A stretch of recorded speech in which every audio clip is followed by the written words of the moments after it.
Next हमारा topic है burning of magnesium ribbon. Magnesium लिया, मैग्नीशियम को आप जलाएंगे। मैग्नीशियम रिबन जो है लॉन्ग थिन थ्रेड है मैग्नीशियम मेटल का, मैग्नीशियम मेटल ही ले रहे हैं। मैग्नीशियम रिबन को जब हम गर्म करते हैं तो अच्छे से ये जलता है और एक वाइट पाउडर सा प्रोड्यूस होता है जिसे हम कहते हैं मैग्नीशियम ऑक्साइड। और मैग्नीशियम ऑक्साइड जो है वो बिल्कुल एक नया प्रोडक्ट है जिसकी प्रॉपर्टी मैग्नीशियम रिबन से बिल्कुल अलग होती है।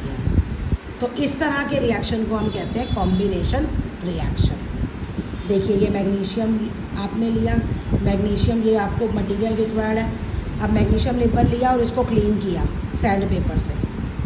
क्लीन इसलिए करते हैं क्योंकि अगर उस पर कोई लेयर जमी हुई है ना किसी चीज़ की ऑक्सीजन के साथ कंबाइन होके या कुछ भी कोरोजन हुआ है तो वो हट जाए, हमें प्योर मैग्नीशियम मिले। फिर हमने इसे चिमटा, टोंग होता है ना, चिमटे से पकड़ा और उसे जलाया।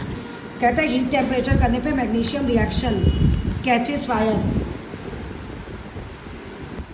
कहते हैं क्या होता है, डैजलिंग वाइट लाइट होती है। मैग्नीशियम रिबन जलता है और Burns in air with dazzling white light brilliant. Magnesium जो है ऑक्सीजन के साथ कंबाइन होता है और मैग्नीशियम ऑक्साइड नया प्रोडक्ट इसमें बनता है जो किसके रूप में होता है, ऐश राख के रूप में, वाइट पाउडर होता है।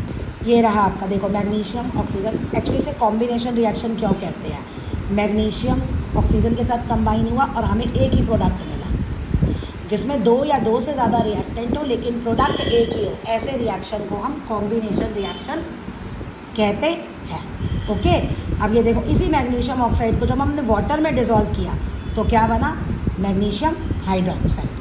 और जब हम इस पर लिटमस पेपर लाए तो ये रेड को किस में टर्न कर दिया इसने, ब्लू में। तो इसका मतलब ये बेसिक है नेचर में। ये आप एसिड बेस में पढ़ चुके हैं। अब वो क्या कह रहा है, इन्फ्रेंस। इन्फ्रेंस इतना लंबा क्या निकाला कि भाई चाहे मैग्नीशियम ऑक्सीजन में बर्न हुआ, चाहे ये वाला चेंज है चाहे ये वाला है, ये दोनों क्या है, केमिकल चेंज है। क्यों, क्योंकि इसमें एक नया सब्सटेंस प्रोड्यूस हुआ है, नया सब्सटेंस प्रोड्यूस हुआ है और ये इरिवर्सिबल चेंज है।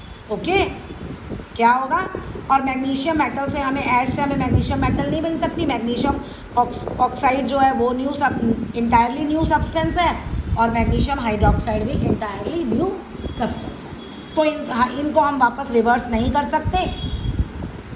ओके, तो ये आपके क्या है, केमिकल चेंज। अब है reaction between baking soda and vinegar. ये वेनेगर है और ये बेकिंग सोडा फॉर्मूला है। अब इसमें क्या बना, carbon dioxide, sodium acetate and water. Okay, और जब कहता है इसमें भी आपका क्या है, ये भी आपका क्या है, केमिकल चेंज है। लेकिन इसे कह रहा है न्यूट्रलाइजेशन रिएक्शन, जो आप एसिड बेस में पढ़ चुके हैं। Acid react with base, okay, then salt and water is formed. इसमें कार्बन डाइऑक्साइड भी आ रही है।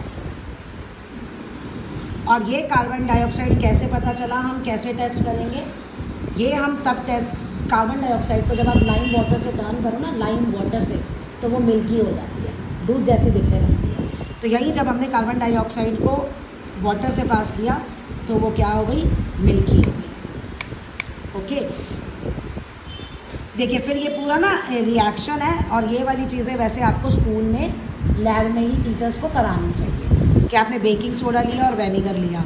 वैसे ये तो घर में भी अवेलेबल होंगे, दोनों चीज़ें होती है। वेनेगर टेस्ट ट्यूब में लिया, उसमें बेकिंग सोडा को ऐड कर लिया। फ्रेशली प्रिपेयर्ड लाइम वाटर लिया दूसरी टेस्ट ट्यूब में। ये देखो ये लगा हुआ जहाँ रिएक्शन हो रही है, तो आपका बेकिंग सोडा यहाँ पे गया, रिएक्शन हुई, गैस इवॉल्व हुई, इस गैस को यहाँ लाइम वाटर से पास किया तो वो क्या हो गई, मिल्की। तो इसका मतलब यहाँ oxygen release, carbon dioxide release हुई। कहता है जब इस CH2 को आप कार्बन डाइऑक्साइड में डालोगे तो क्या बनता है, कैल्शियम कार्बोनेट। ये लाइम वाटर ये है, कैल्शियम हाइड्रोक्साइड। जब इसमें से ये जाती है, कार्बन डाइऑक्साइड पास होती है तो वो कैल्शियम कार्बोनेट बन जाता है और ये मिल्की होता है, मिल्की टाइप होता है। तो ये स्टैंडर्ड रिएक्शन है जो हम कार्बन डाइऑक्साइड किसी भी रिएक्शन में निकलती है या नहीं निकलती, इसके थ्रू हम टेस्ट करते हैं, लाइम वाटर के थ्रू। ओके, नेक्स्ट है reaction between iron and copper sulphate. ये है आपका डिस्प्लेसमेंट रिएक्शन।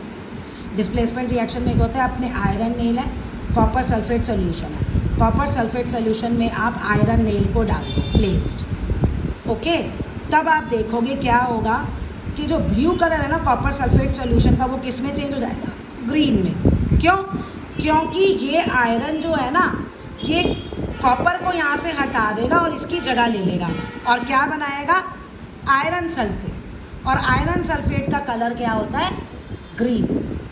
अब देखो कॉपर ने आयरन ने कॉपर को हटा दिया ना इसकी जगह से, तो डिस्प्लेस मतलब डिस्प्लेस कर दिया, तो इसलिए इस रिएक्शन को हम कहते हैं डिस्प्लेसमेंट रिएक्शन। ओके, क्यों? क्योंकि आयरन ना कॉपर से ज़्यादा रिएक्टिव है, इसलिए वो कॉपर को उसके सॉल्ट सॉल्यूशन से हटा देगा। Displaces copper from copper sulphate solution. Okay, और कॉपर कहाँ जम की डिपॉजिट होती जाएगी? आयरन नेल्स के ऊपर। ये रहा, ये देखो, ये डाला शुरू में, बाद में देखो ग्रीन कलर हो गया और इसका कलर चेंज होता जाएगा। क्यों? क्योंकि वो कॉपर यहाँ आयरन नेल पे जो इस रिएक्शन में से निकलेगी ना, वो इस आयरन नेल पे डिपॉजिट होती जाएगी। तो ये बस यही है कि ये बी कर लिया, इसमें ये डाल दिया, ऐसे ऐसा। नेक्स्ट है importance of chemical change. Chemical change की क्या इंपॉर्टेंस है भाई? ये बहुत इंपॉर्टेंट है हमारे डेली में। हमारे शरीर में ही केमिकल रिएक्शंस होती हैं बॉडी के अंदर, रिस्पायरेशन। तो क्या होगा? अगर नहीं होगा तो हम मर ही जाएंगे अगर ये नहीं होगा। और देखो वैसे बाहर बहुत सारे मटेरियल जो हम डेली लाइफ में यूज़ करते हैं, सब किससे बनते हैं? केमिकल चेंजेस से। मेडिसिन भी कैसे बनती है? केमिकल चेंजेस से। केमिकल चेंज अब एक मेटल्स निकालना है हमें, ये बड़ी क्लासेस का है। वैसे ओर्स होते हैं, ओर्स से मेटल्स निकालते हैं। एक्चुअली मेटल्स कंबाइंड स्टेट में होती है, जिनको हम ओर्स कहते हैं। जैसे आयरन है, वो किसी दूसरी मेटल के साथ मिक्स है, लेकिन मुझे तो प्योर आयरन चाहिए, तो उसमें उस ओर में से मैं आयरन निकालूंगी, तो वो भी केमिकल चेंज होगा। ये सब आपका 10th में है अच्छे से। और बहुत सारी न्यू डिस्कवरीज पॉसिबल है, क्योंकि केमिकल चेंज अलग अलग होते हैं ना, इसी वजह से। नहीं तो इतनी डिस्कवरीज पॉसिबल नहीं है। क्यों? क्योंकि केमिकल चेंज में हमेशा नए सब्सटेंस बनते हैं, तो इसलिए ये वाला मैं बता चुकी, डिफरेंस वाला।